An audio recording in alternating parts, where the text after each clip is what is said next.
dilimin vek barana hisri çavim. Çavimin ayrılamam yanından, yani fazlasıyla seviyorken canımdan. Ötesi yok bunun, her şey planında. Ama sana gelince hep yanılmak neden? Olur yok neden, önemi yok bedel, ödedim çokça ben.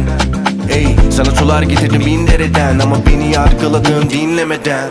Evrojna çalaş barçavimin tabari kanadamın tadili kafaltlimin derzi vek zinar dilim. Dileğimin dişi derdikti keçi, sabrettim ama yine kaçırdım keçi. Kafamda bir senaryo, hepsi de feci. Tahmin ettim ama aklım ermedi. Gitti gelmedi ve tepki vermedi. Çok yandı canım, hissetmedim.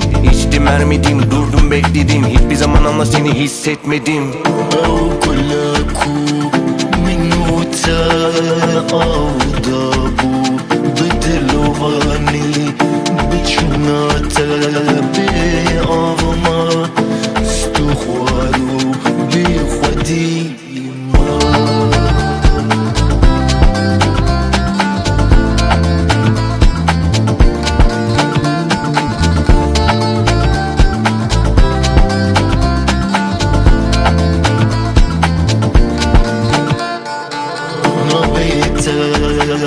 Dilovana ledilita irsara min zani bu bazengara tadilimin kırtarumara.